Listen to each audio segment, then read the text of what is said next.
ओम अज्ञानतिमिरान्धस्य ज्ञानाञ्जनशलाकया शुष्करुष्मीलितं येन तस्मै श्रीगुरुवे नमः। ओम विष्णुपदाय कृष्णपृष्ठाय श्रीमते जयपताकाशाय नमो आचार्यपदाय दैकिकपदाय गौरपताय नमो ओम विष्णुपदाय कृष्णपृष्ठाय श्रीमते भक्तिवेदांत स्वामिनिति नमस्ते सरस्वती देवे गौरवाणी प्रचारिणे निर्विशेष शून्यवादी पाश्चात्य देशत युगे गौरचंद्राय राधिकाय तदालय कृष्णाय कृष्ण भक्ताय तद्भक्ताय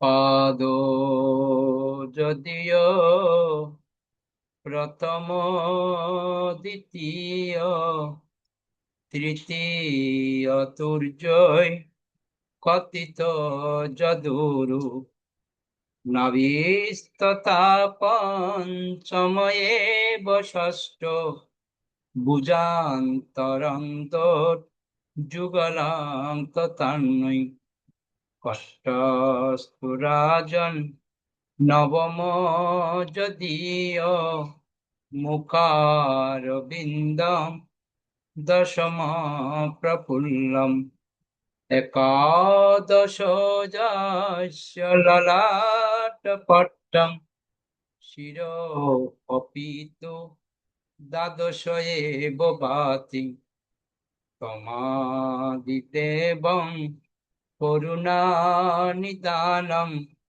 তমালবর্ণম সুহিতাবতারম অপার সংসার সমুদ্র সেতুং ভজামহে ভাগবত স্বরূপম।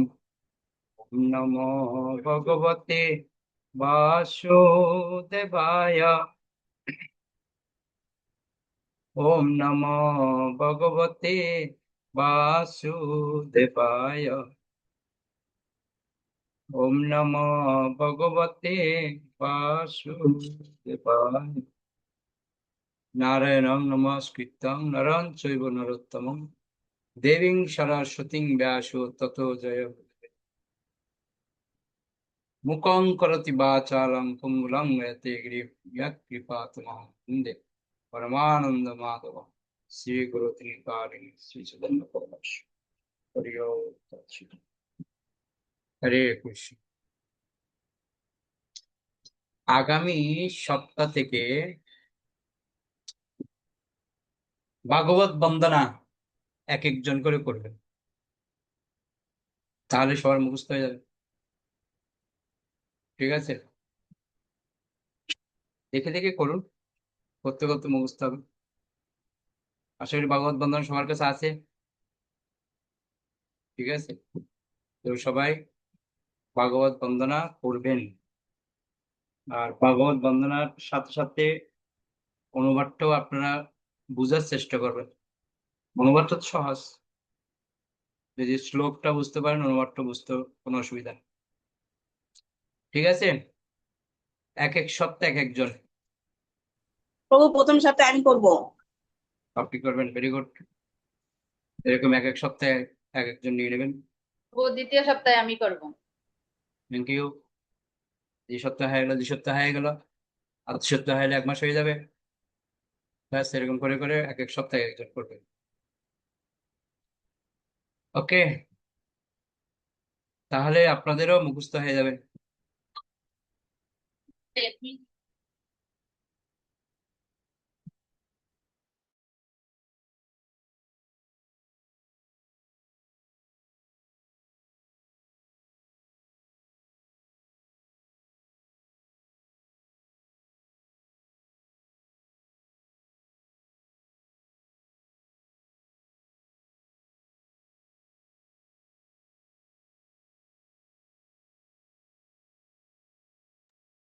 ওকে, আজকে আমরা নতুন অধ্যায়ে প্রবেশ করব।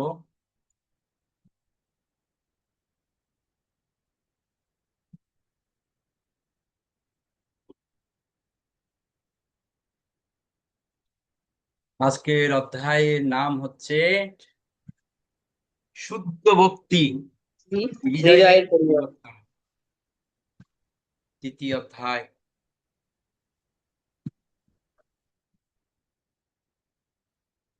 এই অধ্যায়টা হচ্ছে আমাদের জন্য গুরুত্বপূর্ণ একটা অধ্যায়। যদি অধ্যায়টা আমরা হৃদয়ঙ্গম করতে পারি, তাহলে আমাদের হৃদয় পরিবর্তন হবে বলছে। শুদ্ধ ভক্তি লাগবে, না হলে জীবন অচল শুদ্ধ ভক্তি ছাড়া। ওকে, তো আমরা নতুন অধ্যায়ে প্রবেশ করছি। শ্লোক 1। শ্রীশুক উবাচ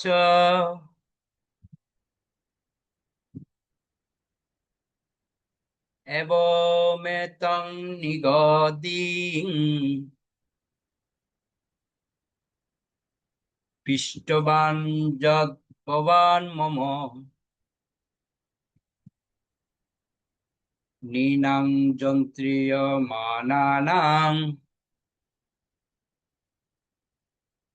মনুষ্যেষু মনীষিণাম। অনুবাদ করুন। হরে কৃষ্ণ গুরু প্রণাম।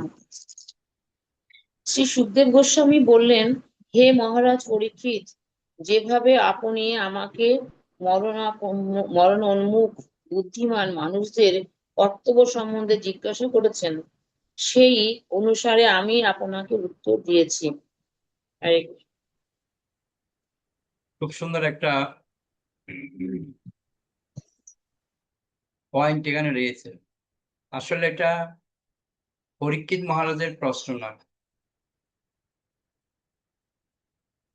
এটা হচ্ছে আমাদের প্রতিটা ব্যক্তিরই প্রশ্ন। বুঝতে পারলেন? এটা শুধু পরীক্ষিত মহারাজের প্রশ্ন না।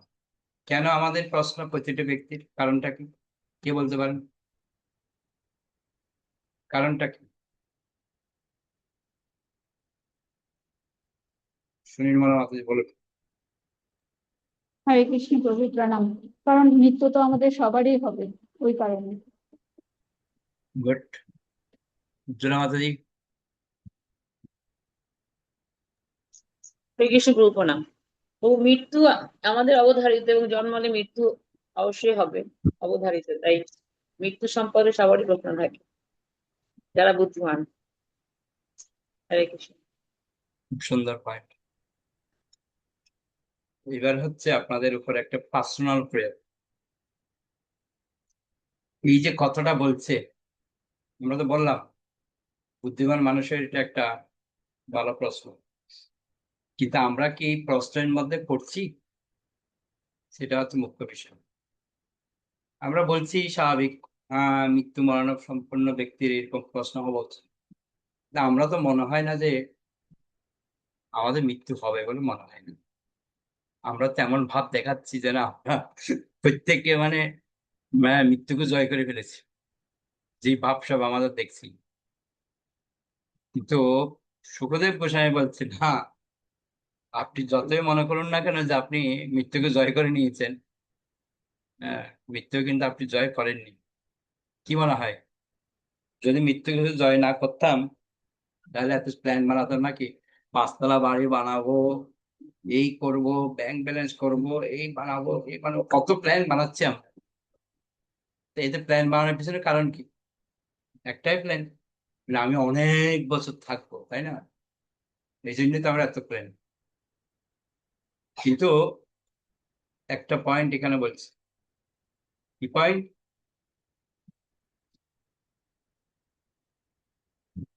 সেটা হচ্ছে বুদ্ধিমান মানুষের কথা বলছি। যারা বুদ্ধিমান মানুষ, তারা প্রশ্ন করবে, মৃত্যু তো যে কোনো মুহূর্তে আমার আসতে পারে। পরীক্ষিত মানুষ তো ভাগ্যবান। কেন বলুন তো? পরীক্ষিত মহারাজ ভাগ্যবান কেন? পরীক্ষিত মহারাজ জেনে গেছিল যে 7 দিনের মধ্যে আমার মৃত্যু হবে, সেই জন্য হ্যাঁ, ভাগ্যবান। পরীক্ষিত মহারাজ ভাগ্যবান যে উনি কনফার্ম হয়ে গেছিল আমার 7 দিন পর মৃত্যু হবে। খট্টাঙ্গ মহারাজ ভাগ্যবান, জেনে গেছে আমার এক মুহূর্ত পরে আমার মৃত্যু হবে। কিন্তু আমরা তো জানি না কবে হবে। তার মানে আমাদের জীবন তার ভয়ঙ্কর অবস্থা।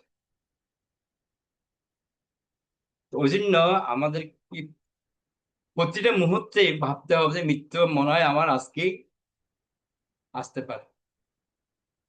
ওই যে গাড়ির পিছনে লেখা থাকে খুব সুন্দর করে, বলছে ঘুম ভাঙলে সকাল, ঘুম না ভাঙলে পরকাল। ওই লরির পিছন দিকে সুন্দর করে ওই লিখে রাখে। যে গাড়ি চালায় তো দেখি ওগুলি, কথাগুলি না একটু পারফেক্ট, কোনো ভুল নেই। সেই জন্য আমাদের ঘুম ভাঙলে সকাল, ঘুম না ভাঙলে একদম পরকাল। আর পরকাল যে কোথায় পরকালটা হবে সেটা হচ্ছে কথা। তো ওই জন্য পরীক্ষিত মহারাজ বলছে এই যে মৃত্যুর পথবাদ যাত্রী যারা, তাদের কর্তব্য কি? সেটার উত্তর দিচ্ছে সুখদেব গোস্বামী। তো প্রভুপাদ খুব সুন্দর ব্যাখ্যা করছেন। বলছে সারা পৃথিবী জুড়ে মানব মানব সমাজে কোটি কোটি নরনারী রয়েছে, এবং তাদের প্রায় সকলেই অল্প বুদ্ধি সম্পন্ন। বুঝতে পারলেন কারণটা কি? না, কেননা আত্মার সম্বন্ধে তাদের জ্ঞান অতি অল্প। তাদের প্রায় সকলেরই জীবন সম্বন্ধে একটি ভ্রান্ত ধারণা রয়েছে, কেননা তারা তাদের স্থূল এবং সূক্ষ্ম জড়শরীরকে তাদের স্বরূপ বলে মনে করছে, যদিও বাস্তবে তারা তা নয়। মানব সমাজের বিচারে তারা উচ্চ অথবা নিম্ন স্তরে অবস্থিত হতে পারে, কিন্তু সকলেরই বিশেষভাবে জানা উচিত যে যতক্ষণ পর্যন্ত তারা তাদের দেহ এবং মনের অতীত আত্মা সম্বন্ধে জিজ্ঞাসা না করছে, ততক্ষণ পর্যন্ত তাদের সমস্ত কার্যকলাপ ব্যর্থ। তাই হাজার হাজার মানুষের মধ্যে কেবল একজন আত্মা সম্বন্ধে প্রশ্ন করতে পারে, এবং সেজন্য বেদান্ত সূত্র, শ্রীমদ্ ভগবদ গীতা এবং শ্রীমদ্ ভাগবত আদি শাস্ত্র গ্রন্থের শরণাগত হতে পারে। কিন্তু এই সমস্ত গ্রন্থ শ্রবণ বা অধ্যয়ন করা সত্ত্বেও তত্ত্বজ্ঞানী সদ্গুরুর সান্নিধ্যে না আসা পর্যন্ত আত্মার প্রকৃত স্বরূপ যথাযথভাবে হৃদয়ঙ্গম করতে পারে। এইবার আসছি আসল কথা। বলছি সদ্গুরুর শরণাগত হওয়ার পর আমাদের আত্মতত্ত্ব জ্ঞান আমাদের লাভ হয়। এখন আমার প্রশ্ন হচ্ছে, আমরা তো প্রত্যেকে যে সদ্গুরু লাভ করেছি, তাহলে কি আত্মতত্ত্ব জ্ঞান লাভ হয়েছে কি? এটাই হচ্ছে প্রশ্ন। যদি আত্মতত্ত্ব জ্ঞান লাভ হয়ে থাকে, তাহলে আপনার করণীয় কি? বলছি,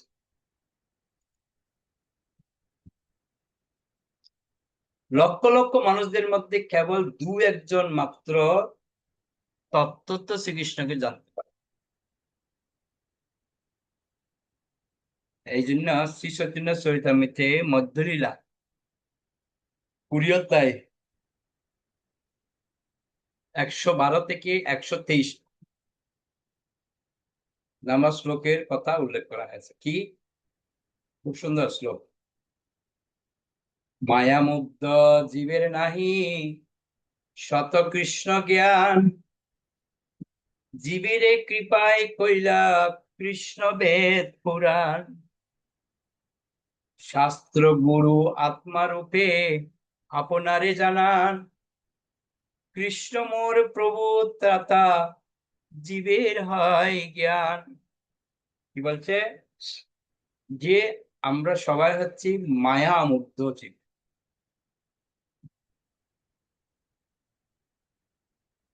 আমাদের মধ্যে এই যে বেদ পুরাণ কৃষ্ণ জ্ঞান সম্ভব নয় যতক্ষণ পর্যন্ত কে শাস্ত্র গুরু তারা আমাদের হৃদয়ে আত্মারূপে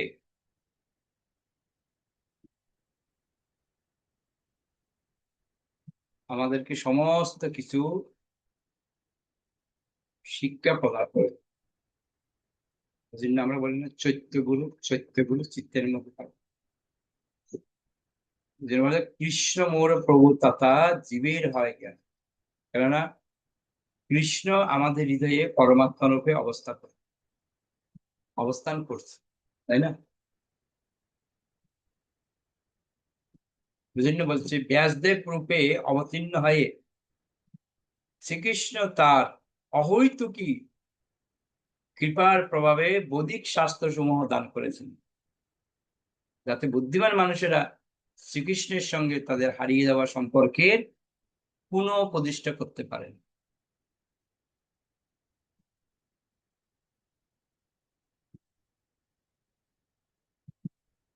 কি বুঝলেন এখানে?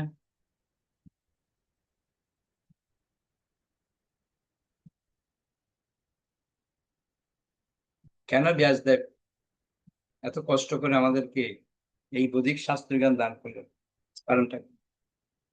একটাই কারণ, কৃষ্ণের সাথে আমাদের সম্পর্কটা হারিয়ে গেছে, সেটাকে পুনঃ প্রতিষ্ঠা করার জন্য তিনি এত সবকিছু ব্যবস্থা করেছেন। বুদ্ধিমান মানুষেরও ভগবানের সঙ্গে তাদের সম্পর্কের কথা প্রায় ভুলে যাচ্ছে, তাই ভক্তিযোগের পন্থা হচ্ছে সেই হারিয়ে যাওয়া সম্পর্কের পুনঃপ্রতিষ্ঠা করা। মানব জীবনে কেবল তা সম্ভব নয়, যা 84 লক্ষ বিভিন্ন জনের মধ্যে অত্যন্ত দুর্লভ। একবার ভাবুন, মনুষ্য জন্ম থেকে ছিটকে যদি একবার আমরা অন্য কোনো জনিতে যদি জন্মগ্রহণ হয়, আবার পুনরপি জনমং পুনরপি মরণং পুনরপি জননী জঠরে শয়নম, এই যে জন্ম মৃত্যুর চক্রে গুপ্ত, এই একবারে যদি আমরা ফিরতে না পারি ভগবানের ধাম, তাহলে আর মনে হয় না সম্ভব হবে। ঘুরতে হবে 84 লক্ষ জন, যেন তেন প্রকারণ এই জন্মে আমাদের পার হতেই হবে। তাই বুদ্ধিমান মানুষদের কর্তব্য নিশ্চিতভাবে এই সুযোগের সদ্ব্যবহার করা। ওই জন্য বুদ্ধিমান মানুষ কারা? যারা সুযোগটাকে সদ্ব্যবহার করবে। সমস্ত মানুষেরা বুদ্ধিমান নয়, তাই তারা সব সময় মানব জীবনের মহিমা উপলব্ধি করতে পারে না। তাই এই শ্লোকে মনীষী নাম অর্থাৎ চিন্তাশীল শব্দটি ব্যবহার করা হয়েছে। মহারাজ পরীক্ষিতের মতো মনীষী নাম ব্যক্তিরা পরমেশ্বর ভগবান শ্রীকৃষ্ণের পাদপদ্মের আশ্রয় গ্রহণ করে ভগবানের দিব্য নাম এবং লীলারূপ হরি কথামৃত শ্রবণ কীর্তন ইত্যাদির দ্বারা সর্বতভাবে ভগবত ভক্তির অনুশীলনে যুক্ত হন। বিশেষভাবে এই কার্য মরণোন্মুখ ব্যক্তিদের করার জন্য নির্দেশ দেওয়া হয়েছে। বুঝতে পারছেন? আমার একটা কথা মনে পড়ে গেছে, শুনুন। বলছে আমাদের একটাই চিন্তা ছিল কি না, মৃত্যু আমাদের যে কোনো মুহূর্তে আসে। এই চিন্তাটা যদি থাকে, তাহলে এই জগতের প্রতি কোনোদিন আমাদের মায়া হবে না। বুঝতে পারলেন? ঠিক যেরকম প্রভুপাদের জীবন কাহিনী আমরা দেখি।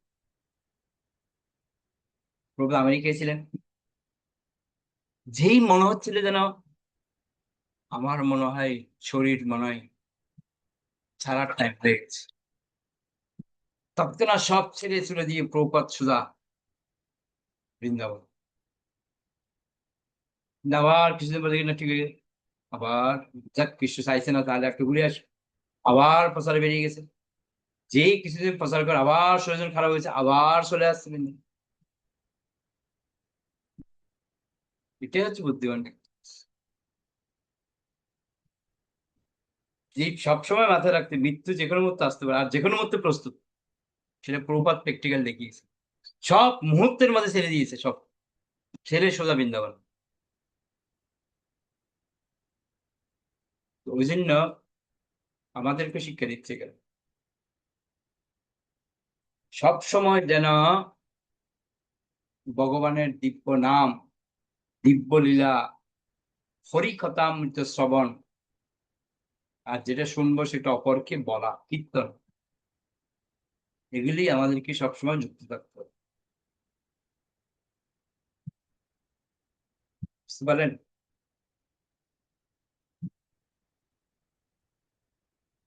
2 থেকে 7 লম্বা শ্লোক।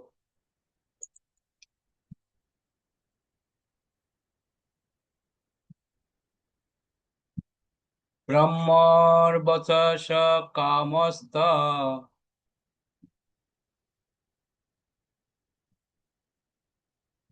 ব্রহ্মবর্চস কামস্তু যজেত ব্রহ্মণা পতিম ইন্দ্রমিন্দ্রিয় কামস্তু প্রজা কামো প্রজাপতিম দেবীং মায়াস্তু শ্রীকামস তেজস কামো বিভাবসুম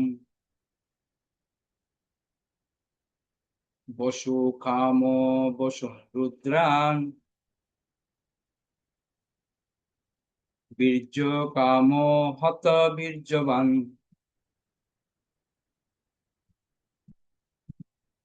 অন্নাদ্য কামস্তদিতি সর্ব কামহ দিতে সুতান বিশ্বান দেবান রাজ্য কামহ সাধ্যাংশং সাধক বিষাম আয়ুষ কামহ শনি দেব পুষ্টি কাম ইলাং যজেত প্রতিষ্ঠা কাম পুরুষ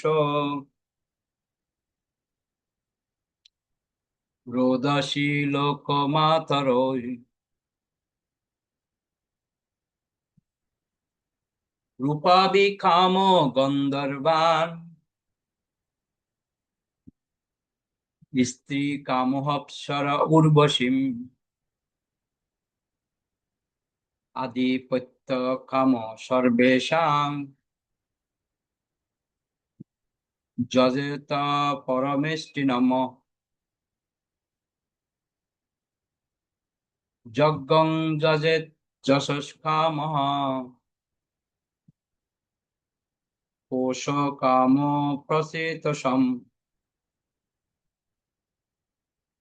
বিদ্যা কামস্তু গিরিশাং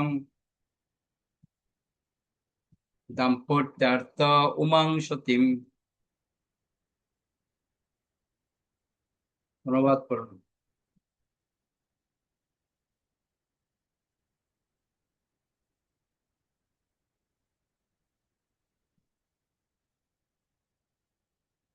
অনুবাদ করুন। অনুবাদ কাটছিল।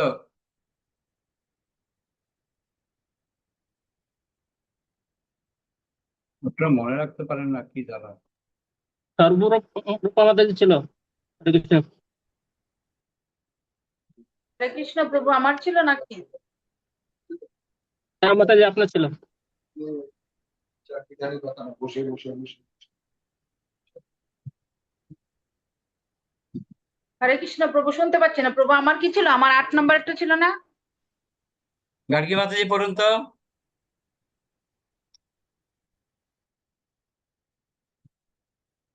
হরে কৃষ্ণ প্রভু প্রণাম। যে ব্যক্তি ব্রহ্মতেজ কামনা করেন তার বেদপতি ব্রহ্মা অথবা বৃহস্পতির আরাধনা করা উচিত।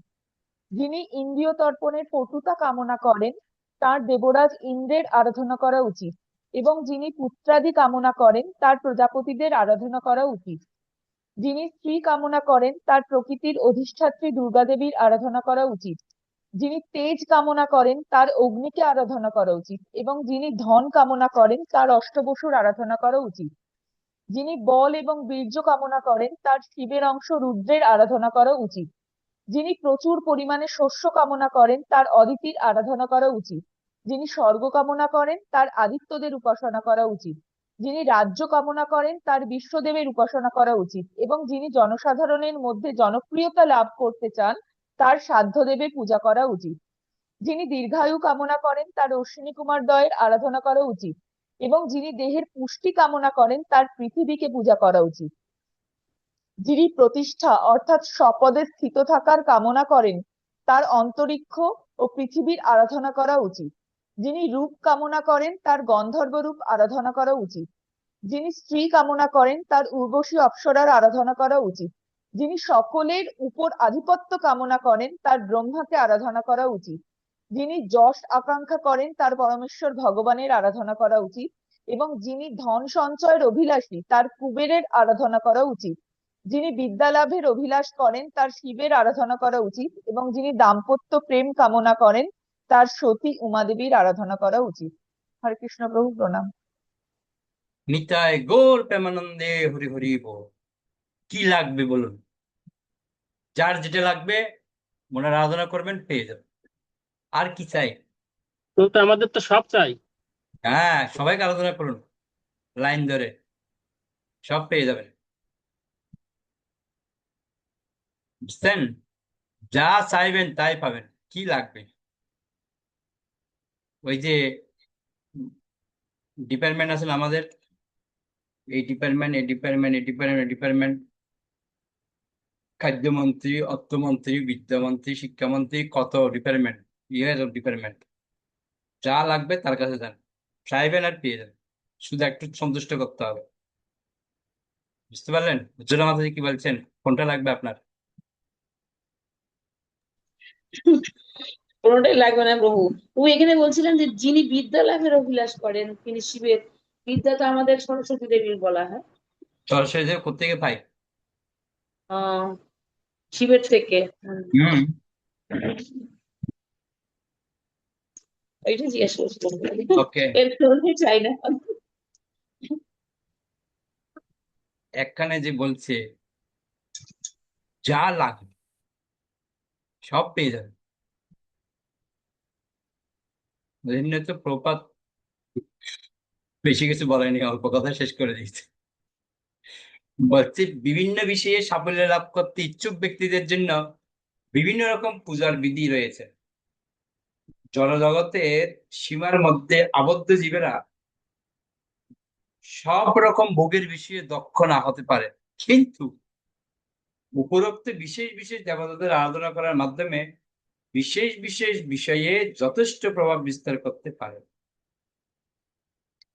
উদাহরণ দিচ্ছে, শিবের আরাধনা করার ফলে রাবণ অত্যন্ত শক্তিশালী হয়েছিল, এবং সে শিবের সন্তুষ্টি বিধানের জন্য মাথাগুলি কেটে তাকে তা নিবেদন করত। শিবের কৃপায় সে এত শক্তিশালী হয়েছিল যে স্বর্গের সমস্ত দেবতারা পর্যন্ত তার ভয়ে ভীত ছিল। অবশেষে সে পরমেশ্বর ভগবান শ্রী রামচন্দ্রের সঙ্গে পর্যন্ত প্রতিদ্বন্দ্বিতা করেছিল, এবং তার ফলে বিনাশ প্রাপ্ত হয়েছে।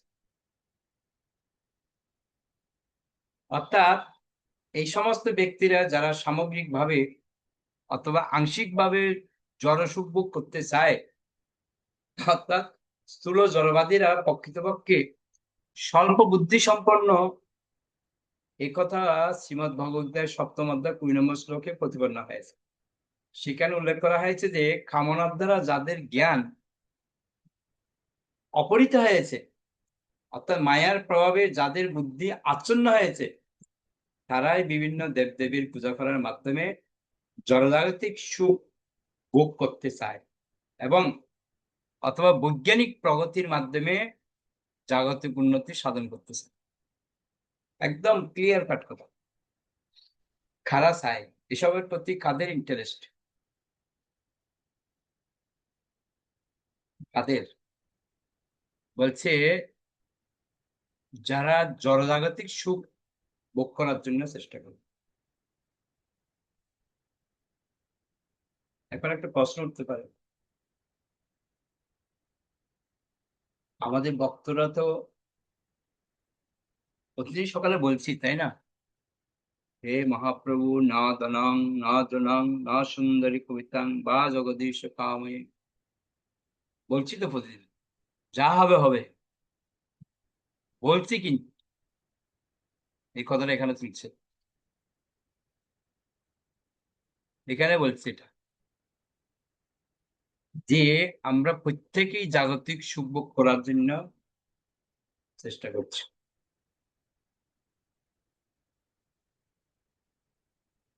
হ্যাঁ, প্রকৃতি এমন একটা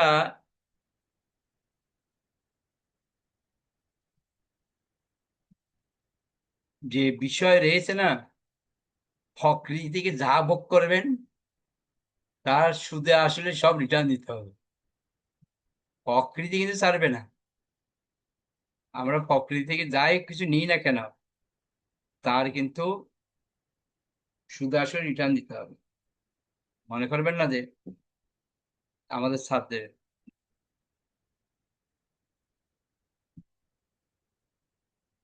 ওই জন্য আমাদেরকে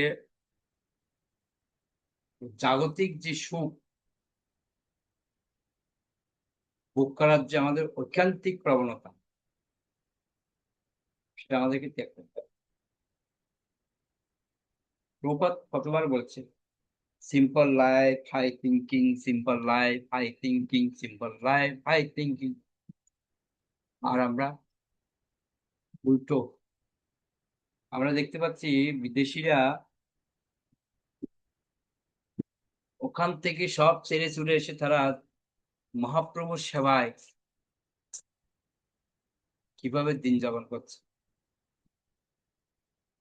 আর আমরা এত দুর্ভাগ্যবান, ঘরের পাশে মন্দির, তাও আমরা সময় দিতে পারছি না। এই হচ্ছে পার্থক্য। বিদেশিরা তাদের দেশ থেকে ছেড়ে এই দেশের মধ্যে ভাড়া নিয়ে 2-5 বছর তারা থাকছে। কি জন্য? ভগবানের সেবায় তারা যুক্ত হবে। আর আমরা ভগবানের সেবা করার সুযোগ পেয়ে আমরা সুযোগ হারিয়ে ফেলছি। এটাই হচ্ছে আমাদের মধ্যে আর ওদের মধ্যে পার্থক্য। এর পিছনে কারণ কি? পিছনে কারণ হচ্ছে একটাই, বৈজ্ঞানিক প্রগতির মাধ্যমে আমরা জাগতিক কিভাবে উন্নতি হবে সেই চিন্তা করছি। আসল অর্থ কি? বলা হচ্ছে জনজাগতিক জীবনের প্রধান তার প্রকৃতি সমস্যা কি না, প্রকৃতি সমস্যা জন্ম, মৃত্যু, জরা এবং ব্যাধি। এই 4টা জিনিস আমাদেরকে পুরো তছনছ করে দিচ্ছে। ওই জন্য বলা হচ্ছে সেই সমস্যাগুলির সমাধান করাই হচ্ছে মানব জীবনের প্রকৃত কর্তব্য। কেউ চায় না তার জন্মগত অধিকার ত্যাগ করতে, কেউ চায় না মরতে, কেউ চায় না জরাগ্রস্ত হতে বা ব্যাধিগ্রস্ত হতে। কিন্তু কোন দেবতার কৃপায় অথবা জনবিজ্ঞানের তথাগত উন্নতি সাধনের মাধ্যমে এই সমস্ত সমস্যাগুলোর সমাধান করা সম্ভব হয় না।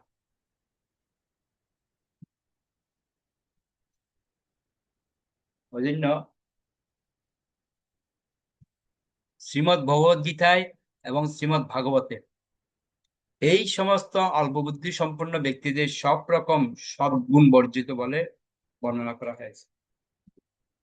সুখদেব গোস্বামী বলেছেন যে 84 লক্ষ বিভিন্ন প্রকার জীবের মধ্যে মানব জীবন হচ্ছে অত্যন্ত দুর্লভ এবং মূল্যবান, এবং এই সমস্ত মানুষদের মধ্যে জড়জগতের সমস্যাগুলির সমাধানে সচেষ্ট ব্যক্তির সংখ্যা আরো দুর্লভ। তার থেকেও দুর্লভ হচ্ছে সেই প্রকার মানুষেরা যারা শ্রীমৎ ভাগবতের গুরুত্ব সম্পর্কে সচেতন।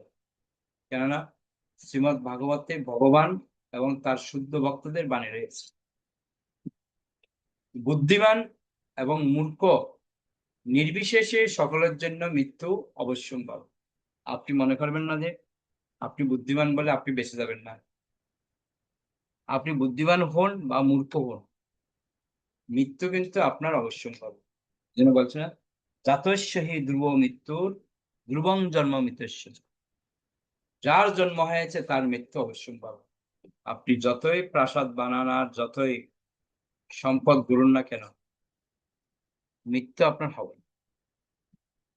আমাদের মৃত্যুর জন্য আমরা কি করছি সেটা হচ্ছে বিষয়। আমরা অনেকে ভাবছি দীক্ষা দরকার ছিল, দীক্ষা তো হয়ে গেছে, উদ্ধার হয়ে গেছে, চিন্তা নেই, আর কোনো কিছু লাগবে না। রোমান্স কি বলছিল, যেদিন তোমার দীক্ষা হয়েছে তার মানে তুমি ক্লাস 1-এ ভর্তি হওয়ার পারমিশন পেয়ে গেছো। 1 তুমি পড়তে পারবে, পড়ার অধিকার দিয়েছে। আমাদের পাস করতে হবে ইউনিভার্সিটি, এখন অনেক দূরে। কখনো মনে করা উচিত নয় যে আমাদের দীক্ষা হয়ে গেছে আর কি লাগবে। আমি অনেকে ভাবছি দীক্ষা হয়ে গেছে আর ক্লাস ক্লাস করে কি হবে, দরকার নেই, উদ্যত হয়ে গেছি। কিন্তু না, বলা হচ্ছে বৃক্ষ রোপণ করাটা মুখ্য বিষয় না। মুখ্য বিষয় কি, কে বলতে পারে?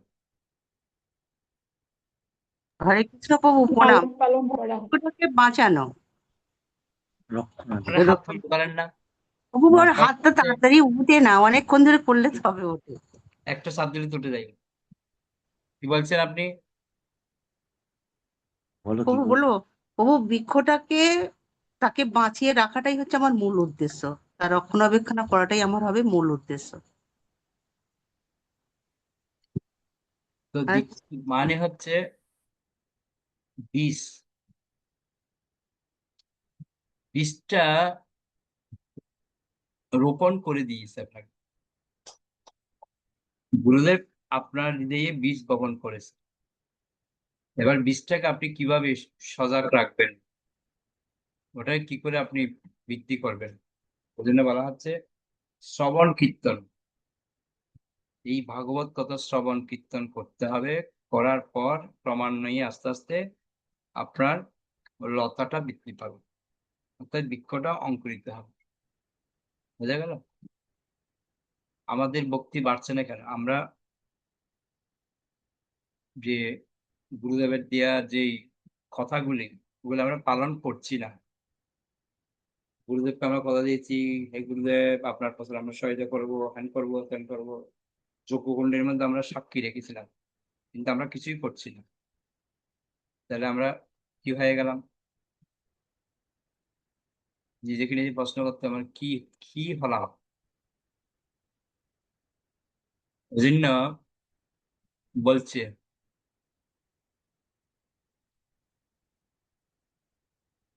বুদ্ধিমান হও বা মূর্খ হও, মৃত্যু কিন্তু অবশ্য হও। কিন্তু শ্রী সুখদেব গোস্বামী মহারাজ পরীক্ষিতকে মনীষী বলে বর্ণনা করেছেন, অর্থাৎ তার অনুভব অত্যন্ত উন্নত।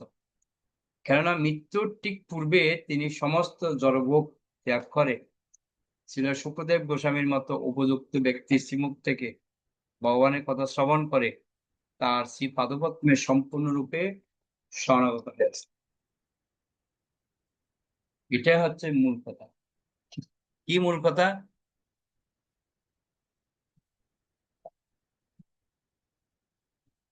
কিভাবে জড়জগতের ভোগ আমরা ত্যাগ করব, এটা সুখদেব গোস্বামী আমাদেরকে শেখাচ্ছে।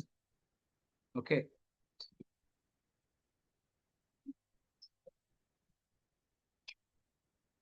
এই পরের প্যারাটা একজন পড়বেন তো।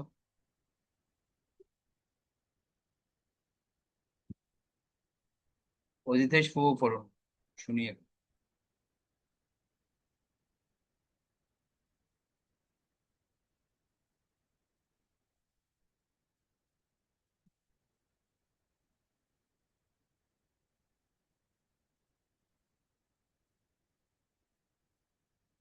হরে কৃষ্ণ প্রভু ছিল সুখদেব গোস্বামী মহারাজ পরীক্ষিত। আরে ব্লাস্টের প্যারাটা হ্যাঁ,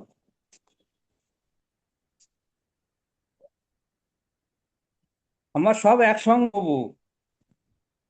ওকে ওকে, উজ্জ্বল বর্ণপ্রভু পড়েন।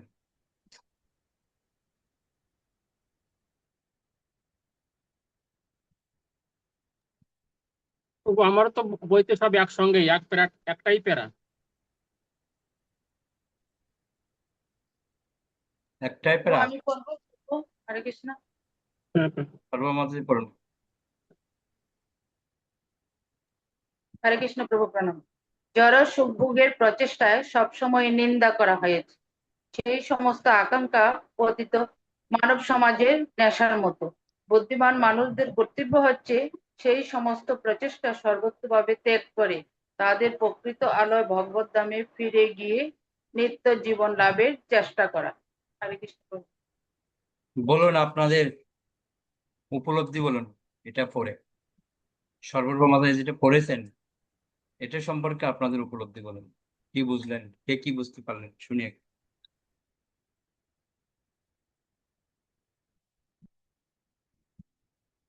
কি বুঝলেন?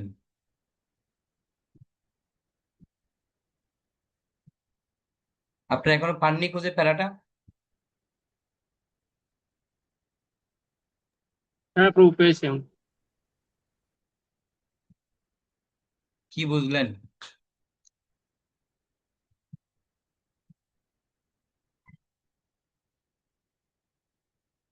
দুলা মাতাজি বলুন। হরে কৃষ্ণ বলবো না। তবু এখানে বলা হয়েছে এই যে যতগুলো জড় প্রচেষ্টার কথা বলা হয়েছে, তাই আমরা যারা বুদ্ধিমান তারা এই জড় প্রচেষ্টা গুলো বুদ্ধি মানুষ এগুলো পরিত্যাগ করে, এবং এটা হচ্ছে জড় মানুষের নেশার মতো, এগুলো এগুলো সম্পূর্ণভাবে পরিত্যাগ করে প্রকৃত আলায় আমাদের ভগবত ধামে ফিরে যাওয়ার প্রচেষ্টা করা। ওকে,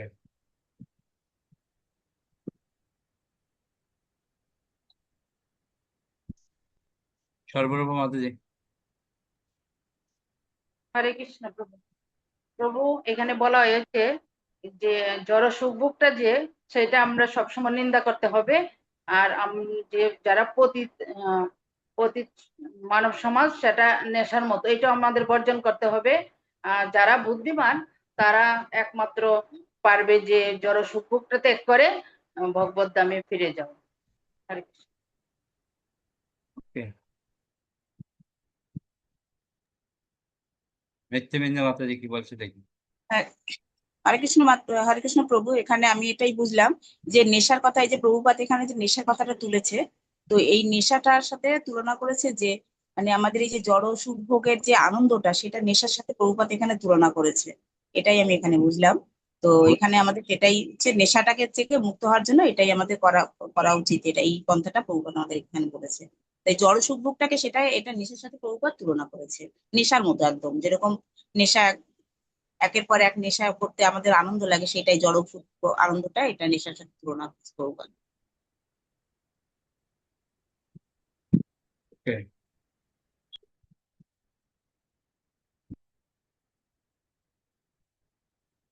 তো আমরা প্রত্যেকটা ব্যক্তি চিন্তা করছি কিভাবে সুখ ভোগ করবো। সুখ সুখ ভোগ করার জন্য আমরা কত রকমের প্রচেষ্টা করছি,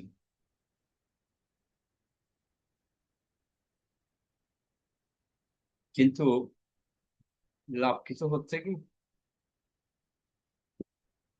মহাজনরা বলছে সুখেরও লাগিয়া এ ঘর বাঁধিনু অনলে ইয়া গেল। সুখের জন্য যে ঘর বাঁধার চেষ্টা করছি সেটা একদিন আগুনে পুড়ে ছাই।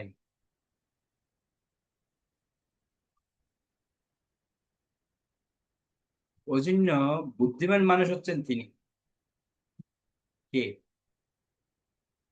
যিনি সমস্ত কিছু ত্যাগ করে একমাত্র আমাদের যে প্রকৃত আলয় ভগবত ধাম, কিভাবে আমি ফিরে যাব এই চিন্তা যে করছে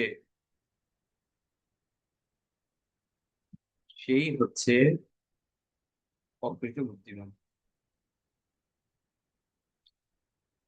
আমরা তো এত ব্যস্ত, কিসের জন্য ব্যস্ত? কি বললাম আগে, কর্ম করছি আমরা, নেশার মতো কাজ করছে সেটা। কিভাবে ভোগ করবো এই জগৎকে, ভোগ করার জন্য যত রকমের ব্যবস্থা আছে সবকিছু আমাদের চাই। এর পিছনে কারণ কি জানেন? একটাই কারণ, সেটা হচ্ছে লোভ। অমুকের এটা আছে, আমার নেই কেন, মাধুর্য করে, এগুলো হচ্ছে আমাদের কারণ। অমুক বাড়ির লোকের এত সুন্দর, এত ভালো, আমার কেন নেই। এই যে চিন্তা ভাবনা, এই ভাবনাটা আমাদেরকে পুরো ত্যাগ করতে হবে।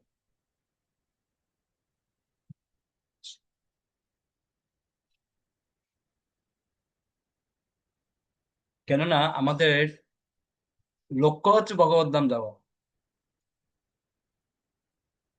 লক্ষ্য হচ্ছে ভগবত ধাম যাওয়া, কিন্তু আমরা ভগবত ধাম যাওয়ার জন্য আমরা প্রচেষ্টা করছি না।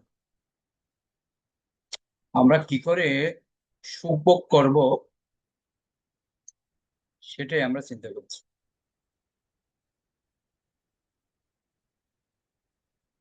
সুখ ভোগের জন্য আমরা সবাই ব্যস্ত। শনিমনা মাত্র কি বলছেন?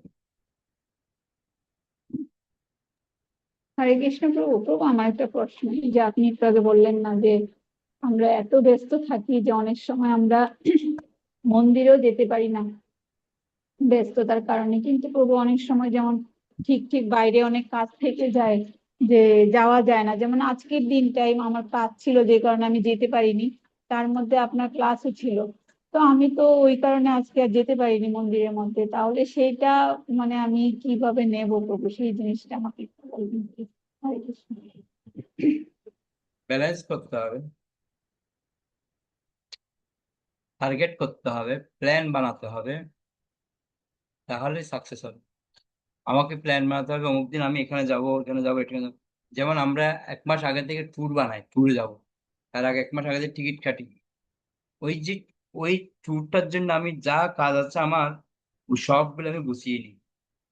তো ঠিক সেরকম আমার যদি আগামীকাল কোনো প্রোগ্রাম থাকে, তাহলে আমাকে আজকে থেকে সেটা প্রিপারেশন নিতে হবে, কিভাবে আমি সেটা করব। আমাকে এখানেও যেতে হবে, এখানেও যেতে হবে, এটাও করতে হবে, এটাও করতে হবে, সবগুলো ব্যালেন্স করে কি করে করবো সেটা আমাকে প্ল্যান বানাতে হবে। এটা অথবা লাস্টে যদি কেউ না থাকে, আমার ঊর্ধ্বতন কর্তৃপক্ষের সাথে আলোচনা করতে হবে, বা আমি যার কাউন্সিলর, যাকে বলে কাউন্সিলরের আন্ডারে, আমাকে যে কাউন্সিলর আন্ডারে আসি তার সাথে সেটা ডিসকাস করতে হবে। তাহলে সমস্ত সমস্যার সমাধান পাওয়া যায়। কারণ আমরা অনেক সময় নিজের পিঠ নিজে দেখতে পাই না, ওই জন্য কি করতে হয়, কারো না কারো সহযোগিতা নিতে। আমার পিঠে কি বসছে দেখো তো, দেখতে পাচ্ছি না, তার মানে কি আমার নিজের পিঠটা আমি নিজে দেখতে পাই না, কারো না কারো সহযোগিতা দরকার। এটাই হচ্ছে শিক্ষা। ওই জন্য আমাদের সময়কে এবং আমাদের যে ভগবানের ক্ষেত্রে সময়, সেটা আমাদেরকে অগ্রাধিকার দিতে হবে। কেননা জগতের কাজ হচ্ছে কি, আমরা একটাকে বললাম না, মায়া মুগ্ধ জীবের নাহি কৃষ্ণ স্মৃতি জ্ঞান। কেন মায়ার কাজই হচ্ছে আমাদেরকে কৃষ্ণকে ভুলিয়ে দেয়। আমি চাইছি ভগবানের সেবা করতে, কিন্তু মায়া আমাকে কোনো না কোনো একটা কাজ দিয়ে আমাকে আটকে দিয়েছে। এটা হচ্ছে মায়ার কাজ। বুদ্ধিমান ব্যক্তির কাজ কি? না মায়ার সাথে যুদ্ধ করা, না আমি যাবো তো যাবো, যুদ্ধ করা। অনেক সময় কি হয়,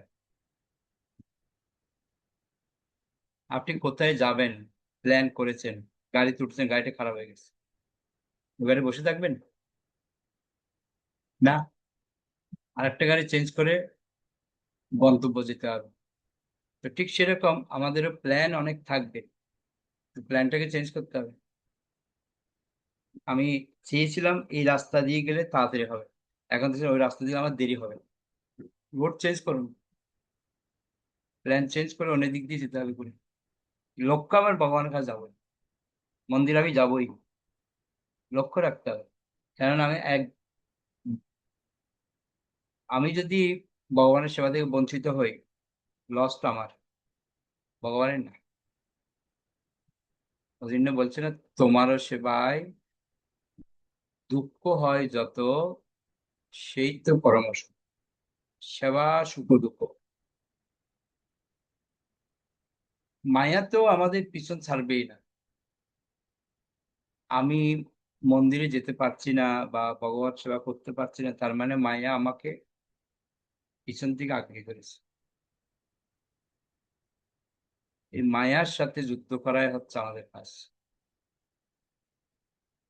যিনি বলছে না, দুর্বিহেষা গুণময়ী মম মায়া দূরত্বয়া। ভগবানের মায়া হচ্ছে অতীব দূরতিক্রমণীয়, এত সহজ নয় যদি অতিক্রম করা যাবে। একমাত্র উপায় হচ্ছে কি, মামেয় যে প্রপদ্যন্তে মায়া মেতান্তরম। যদি আমি সম্পূর্ণরূপে শরণাপন্ন হয় ভগবানের প্রতি, হে ভগবান আমি তোমার এখানে যাবোই যাবো, ঠিক ভগবান বিকল্প একটা ব্যবস্থা করে দেবেন, এটা আমার বিশ্বাস।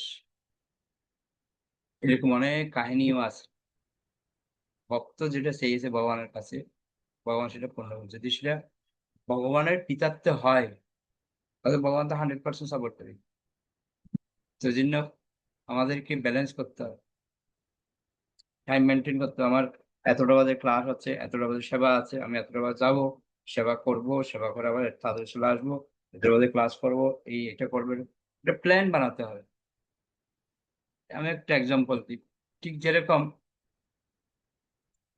আমার একটা ক্লাস আছে, তো ক্লাসটা শেষ হচ্ছে 8টা বাজে, আমার 9টা থেকে আরেকটা ক্লাস আছে, তাহলে কি করতে হবে, 1 ঘন্টার মধ্যে আমাকে আসতে হবে। এবার রাস্তার মধ্যে প্রচুর জ্যাম, কি করবো, না কাটিং কুটিং কাটিং কুটিং করে এদিকে সাইডে ফাইডে ফাইডে কোনো কোনো দিক দিয়ে কোনো জ্যামে তাহলে পকানো, আমাকে কেটে কুটে আসতে হবে। কেন, আমার টার্গেট হচ্ছে ক্লাস। তখন ভগবানই দেখা যাবে কোনো না কোনো একটা পন্থা বের করে। আর কোনো কারণে যদি দেখে যে কোনো অসুবিধা হচ্ছে, ভগবান ওখানে আটকে যাবে, তার মানে ভগবান চাইছেন। কিন্তু 100% শিওর এটাই, ভগবানের জন্য যদি আমরা কোনো প্ল্যান করি, ভগবান সেটা অগ্রাধিকার দেন, কারণ তিনি আমাদের হৃদয়ে অবস্থান করছেন, তিনি জানেন যে আমি কেন এত সবকিছু করছি। ওকে, ক্লিয়ার? প্রভু তাহলে মোট মোট কথা এখানে দাঁড়াচ্ছে মানে মনের ইচ্ছাটা, ইচ্ছাটা আগে থাকা লাগবে, তাই তো প্রভু? ইচ্ছাটা থাকলে ভগবান ঠিক। কোনটা? যেমন যেমন যেমন এই যে আপনি বলছেন না, মন্দিরে যেতে পারছি না, কিন্তু মনের ইচ্ছাটা এটা থাকা লাগবে, তবে তো আমার মানে যেতে আপনি ইচ্ছে। যদি মনে করেন আমি মন্দিরে যাব, হ্যাঁ, আপনি মন্দিরে যাবেন। সেটাই বলছি, ইচ্ছাটা মেন হচ্ছে এখানটা কথা, ইচ্ছা। রাস্তায় যত ঝড় আসুক, তুফান আসুক, বাধা আসুক না কেন, আপনি যেতে পারবেন, যদি আপনি বলেন যে আমি যাবো। যদি মনে করেন না, একটু এই যে কাজ ছিল, এটা একটা, ভগবান দেখবে যে আপনি কোনটাকে ইম্পর্টেন্স দিচ্ছেন, যে ভগবানের মন্দিরে যাওয়াটা ইম্পর্টেন্স দিচ্ছেন, না আপনার জাগতিক কোনো একটা কাজকে ইম্পর্টেন্স দিচ্ছেন। যখন দেখবে ভগবান না জাগতিক কাজটা ইম্পর্টেন্স দিচ্ছেন, তো আপনার তিনি যে পরমাত্মা আছে না, তিনি তখন আপনাকে সহায়তা করবেন, ওটার প্রতি প্রাধান্য দেবেন। যদি না দেখছেন আপনি ভগবানের কাছে যেতে চাইছেন, তখন আপনাকে অন্তরঙ্গ শক্তি, দুটোই তো আপনি যে তটস্থ শক্তি মাঝখানে অবস্থান করছেন। যখন আপনি জাগতিক কর্মটার প্রতি নজর বেশি দিচ্ছেন, তখন বহিরঙ্গ মায়া আপনাকে টানছে, বহিরঙ্গ শক্তি বলছে, চাই আমার কাছে। আর যখন ভগবানের নামে ভগবানের মধ্যে যাবোই তো যাবো, অন্তরঙ্গ শক্তি তখন আপনাকে সাপোর্ট দেবে, না তুমি মনে ওই জন্য এটা নির্ভর করবে আমি কি চাইছি। ভগবান প্রত্যেকটা জীবকে তার স্বতন্ত্রতা দিয়েছেন, ওই জন্য স্বতন্ত্রতায় ভগবান হস্তক্ষেপ করেন। আপনি যেটা বলবেন সেটা ভগবান ফিল আপ করাবেন।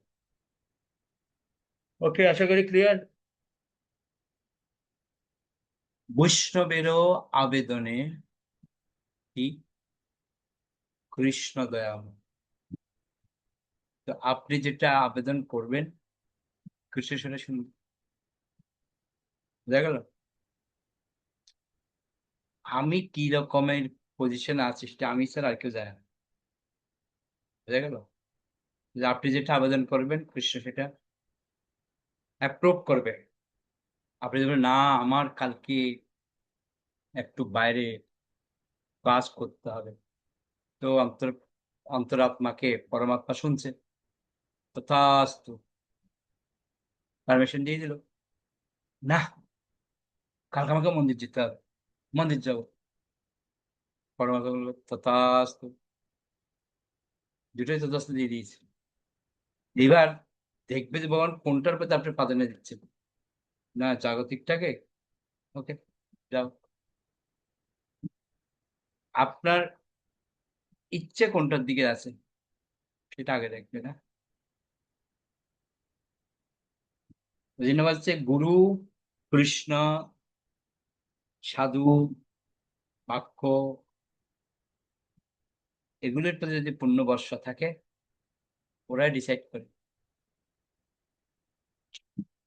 ঠিক যেরকম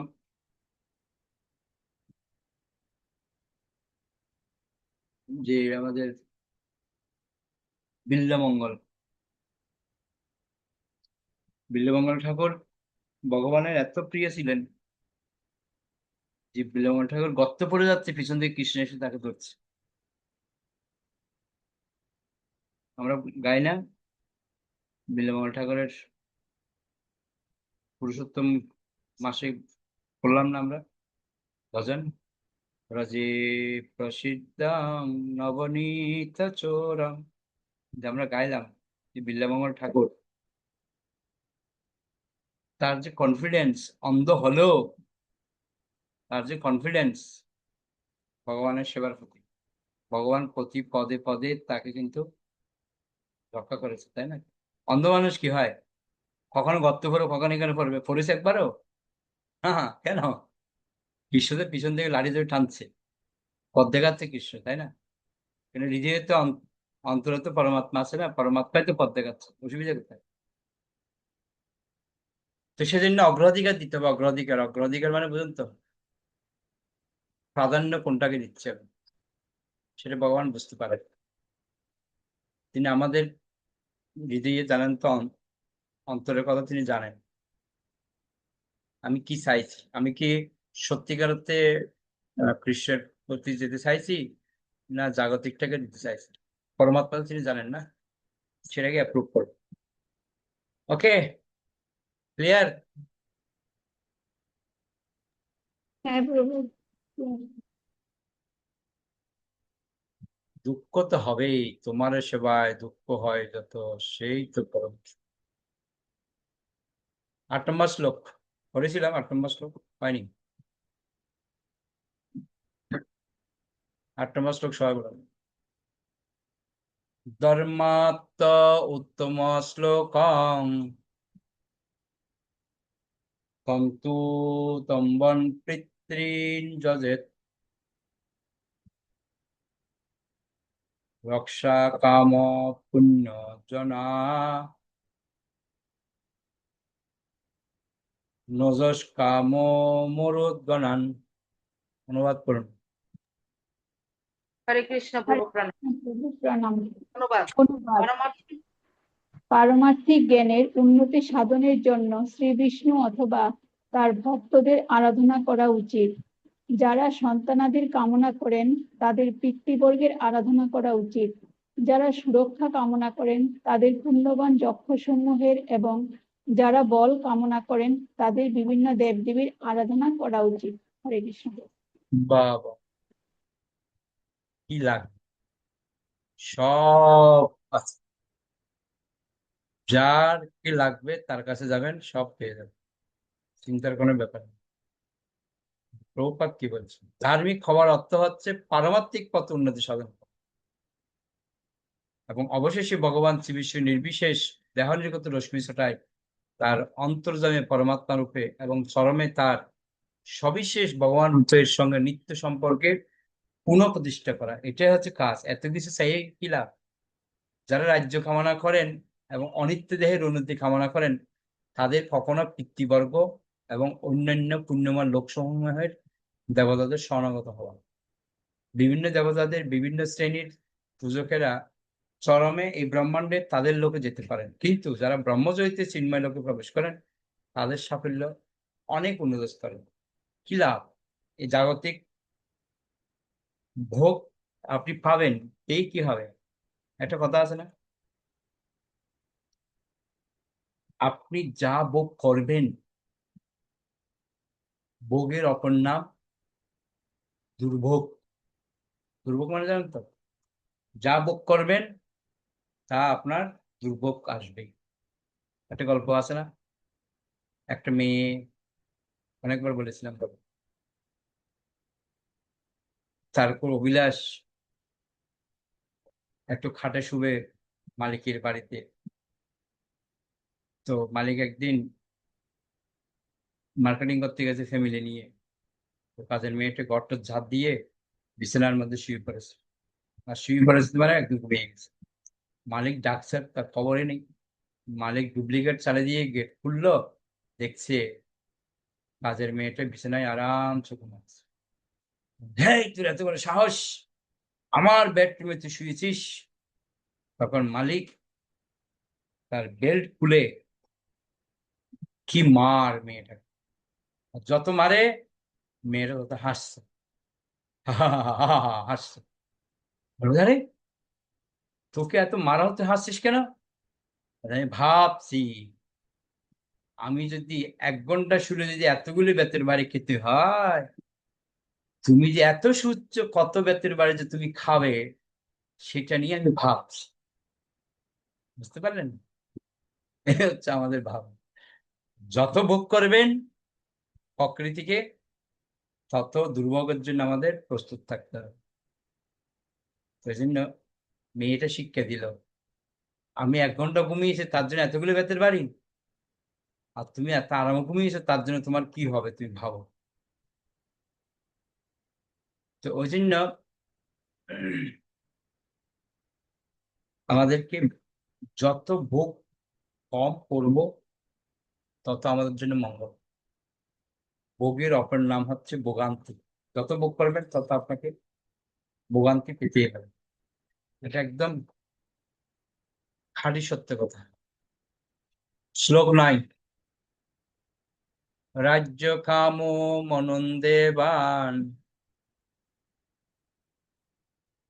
নির্যাতিং ববিচরণ যজেত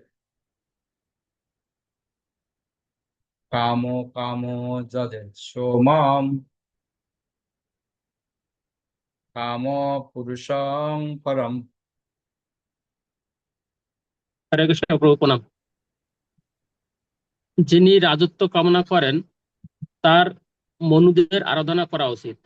যিনি শত্রু বিজয়ের আকাঙ্ক্ষা করেন তার অসুরদের আরাধনা করা উচিত। এবং যিনি ইন্দ্রিয় সুখ ভোগের বাসনা করেন তার চন্দ্রদেবের আরাধনা করা উচিত। কিন্তু যার কোনো জড় সুখ ভোগের বাসনা নেই তার পরমেশ্বর ভগবানের আরাধনা করা উচিত। হরে কৃষ্ণ। এই তো হলো ভেজাল, সব কথার মূল কথা লাস্টে বলে দিল। এবার আপনি কোন দিকে যাবেন? বুঝতে পারলেন? প্রবাদ মুক্ত পুরুষ উপরোক্ত সমস্ত ভোগগুলি সম্পূর্ণ অর্থহীন বলে মনে করে। কেবল যারা বহিরঙ্গ জড় প্রকৃতির গুণের দ্বারা আবদ্ধ, তারাই বিভিন্ন রকম জড় সুখ ভোগের আকাঙ্ক্ষার বন্ধনে আবদ্ধ। বুঝতে পারলেন? অর্থাৎ পরমাত্মবাদীদের কোন রকম জড় বাসনা থাকে না, কিন্তু জড়বাদীরা নানা রকম ভোগ বাসনের আকাঙ্ক্ষী। ভগবান ঘোষণা করেছেন যে জড় সুখ ভোগের আকাঙ্ক্ষী জড়বাদীরা যারা পূর্বে বর্ণিত বিভিন্ন দেবতাদের অনুগ্রহ ভিক্ষা করে কখনোই তাদের ইন্দ্রিয় দমন করতে পারে না, এবং তাই তারা নানা রকম অর্থহীন কার্যকলাপে লিপ্ত হয়। তাই কখনো কোনো রকম জড়সুখ ভোগের আকাঙ্ক্ষা না করে পরমেশ্বর ভগবানের আরাধনা করা উচিত। মূর্খ মানুষদের নেতারা আরো অধিক মূর্খ, কেন তারা প্রকাশ্যভাবে প্রচার করে যে যে কোনো দেবতাদের পূজা করা যেতে পারে, কেন চরমের তার ফল একই। এই ধরনের প্রচার কেবল শ্রীমৎ ভগবদ গীতা এবং শ্রীমৎ ভাগবতের শিক্ষার বিরোধী নয়, তা মূলত বটে। যেমন এটি যে কোনো একটি ট্রেনের টিকিট কেটে একই গন্তব্যে পৌঁছানোর দাবি করার মতো মূঢ়তা। কেউ বড়দার টিকিট কিনে দিল্লি থেকে বোম্বাই যেতে পারে না। এখানে স্পষ্টভাবে বর্ণনা করা হয়েছে যে বিভিন্ন বাসনার দ্বারা প্রভাবিত ব্যক্তিদের বিভিন্ন প্রকার পূজার বিধি রয়েছে, কিন্তু কোন রকম জড় বাসনা নেই। তিনি কেবল পরমেশ্বর ভগবান শ্রীকৃষ্ণের আরাধনা করতে পারেন। এই আরাধনার পদ্ধতিকে বলা হয় ভগবত। তার মানে আমরা যাতে কিছু করছি সব বেকার, কারণ আমাদের মধ্যে বাসনা আছে, কামনা আছে, ওই জন্য আমরা কৃষ্ণকে পাচ্ছি। শুদ্ধ ভক্তির অর্থ কি? শুদ্ধ ভক্তির অর্থ হচ্ছে সব রকমের জড় বাসনা থেকে সম্পূর্ণরূপে মুক্ত হয়ে, এমনকি সকাম কর্ম এবং মনোধর্মী জ্ঞানের বাসনা থেকেও মুক্ত হয়ে পরমেশ্বর ভগবানের সেবা করা। জড় বাসনা চরিতার্থ করার জন্য ভগবানের আরাধনা করা যায়, কিন্তু তার ফল ভিন্ন, যে কথা পরবর্তী শ্লোকে বিশ্লেষণ করা হবে। সাধারণত ভগবান কারো ইন্দ্রিয় সুখভোগের জড় বাসনা চরিতার্থ করেন না, কিন্তু ভগবান এই প্রকার পূজকদের পুরস্কৃত করেন, কেননা চরমে তারা সমস্ত জড় সুখভোগের বাসনা ত্যাগ করেন। এখানে সিদ্ধান্ত হচ্ছে এই যে জড় সুখভোগের বাসনা হ্রাস করা উচিত, এবং সেজন্য পরমেশ্বর ভগবানের আরাধনা করা উচিত, যাকে এখানে পরম বা জড়াতীত বলে বর্ণনা করা হয়েছে। শ্রীবাস শঙ্করাচার্যও বলেছেন, নারায়ণ পরহ ব্যক্তাৎ, পরমেশ্বর ভগবান শ্রী নারায়ণ জড় প্রকৃতির অতীত। আশা করি বুঝতে পারছেন সবাই। কি করতে হবে? যদি কৃষ্ণকে চান কিচ্ছু পাবেন না। আমি বিজ্ঞ, তোমায় কেনে বিষয়াদি দেব, সচরণামৃত দিয়া বিষয় বিলয়। বলছে না, অমৃতসারী বিষ মাগে, এই কোন মূর্খ? বললো না কালকে, না পরশু তো পারলাম রাত্রের ক্লাস, কি বলছে? অমৃতসারী বিষ মাগে, এ হচ্ছে মূর্খ। আমি বিজ্ঞ, তোমায় কেনে বিষয়াদি দেব, সচরণামৃত দিয়া বিষয়। ওই জন্য আমাদের ভগবানের চরণের চিন্তা। ওকে, অনেক ধন্যবাদ সবাইকে, বৈশ্য প্রণাম। তো হরে কৃষ্ণ, আমার আরেকটা প্রশ্ন। এই যে জড় সুখ ভোগ বললে ত্যাগ করছে, ঠিক আছে, যারা সাধুরা, যারা সন্ন্যাসী মঠ মন্দিরে থাকেন, তারা পারে, ঠিক আছে, সবকিছু ত্যাগ করে তারা যেতে পারে। কিন্তু যারা এই সংসারের মধ্যে আছেন, তাদের তো রোজগার করতে হবে না? রোজগার করতে গেলে একটু হলেও তো তাদের বাইরে বেরোতে হলে একটু তাদের কাপড় চোপড় লাগবে, বা কোনো কিছু একটু, সব ভগবানের সেবার জন্য অর্থ লাগবে, তখন অটোমেটিক ভাবে একটু সংসারের প্রতি তাদের একটু থাকবে। কিন্তু যারা মঠ মন্দিরে আছে তাদের সেটা থাকে, তাহলে গৃহস্থ ভক্তরা তো কোনোদিনই প্রভু শুদ্ধ হতে পারবে না।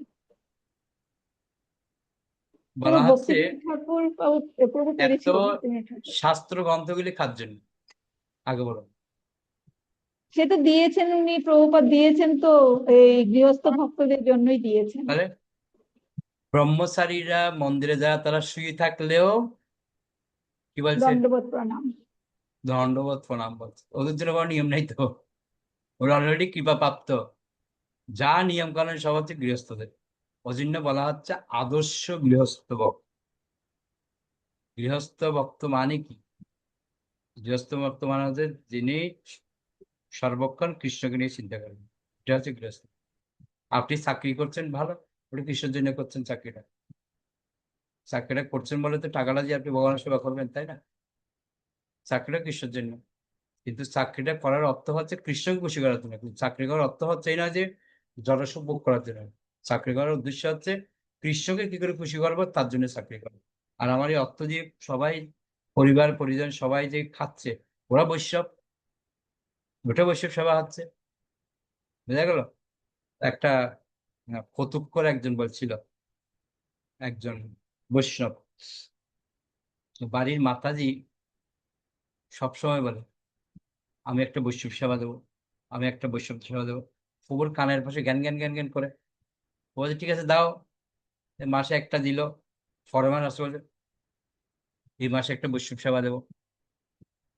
আর প্রভু গেছে খেপে, বা তোমার কি মনে হয় বাইরে যেগুলি আছে ওগুলি বৈষ্ণব, আমাদের বৈষ্ণব মনে হয় না?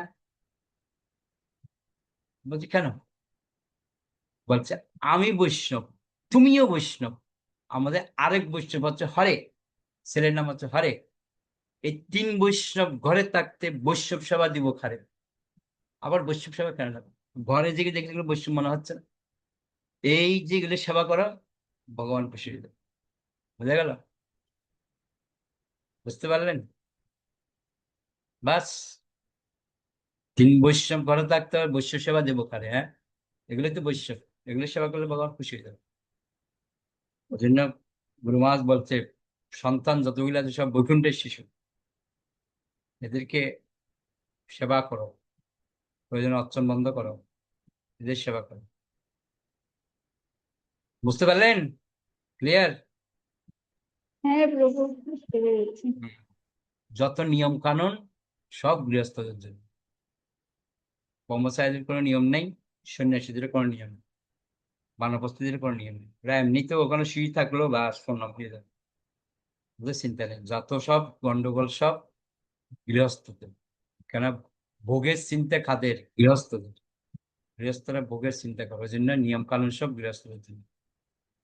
ঠিক আছে? আমরা কি করে ভগবানের কাছে ফিরে যাব? ওই জন্য এত সব, এই যে ভাগবতে এত উদাহরণ দিচ্ছি সব কাদের কথা? সব গৃহস্থদের কথা। গৃহস্থরা কিভাবে ভগবানকে সন্তুষ্ট করা যায় সেটাই বুঝাচ্ছে। পুরো ভাগবতের কাহিনী হচ্ছে এটাই। গৃহস্থরা দেখো, এই গৃহস্থ সে কিভাবে ভগবানকে খুশি করেছে, এই গৃহস্থ সে কিভাবে ভগবানকে খুশি করেছে, এই গৃহস্থ সে কি করে ভগবানকে খুশি করেছে। সব গৃহস্থদের উদাহরণ দিয়েছে। বুঝা গেল? নারদ মুনিরও উদাহরণ দিয়েছে গৃহস্থ কালীন, কি করে সাধুদের সেবা করেছে গৃহস্থ থাকা অবস্থায়, তার মার কথা শুনে কিভাবে সাধুকে সেবা করে সন্তুষ্ট হয়েছে। ঠিক আছে? ব্যাসদেব গৃহস্থ, কিভাবে ভগবত সেবা করেছে। মহাপ্রভুর যারা ছিল পার্শ্বদ তারাও গৃহস্থ। বুঝা গেল? তারাও কিভাবে মহাপ্রভুর সেবায় সন্তুষ্ট করেছে। বুঝা গেল? ভক্তিবিনোদ ঠাকুরও গৃহস্থ, প্রভু আমাদের দাদুও গৃহস্থ। বুঝতে পারলেন তো? শিখাচ্ছে কিভাবে গৃহস্থ থেকেও ভগবান সেবা করা, আসক্ত না থাকলে হলো। ওকে, বিশ্ব প্রণাম। বঞ্চা কল্পতরুভ্যশ্চ কৃপা সিন্ধু পাবচ পতিতানাং পাবনেভ্যো বৈষ্ণবেভ্যো। মন্ত্র বৈশ্য বৃন্দা কি জয়, নিতাই গৌর পরম।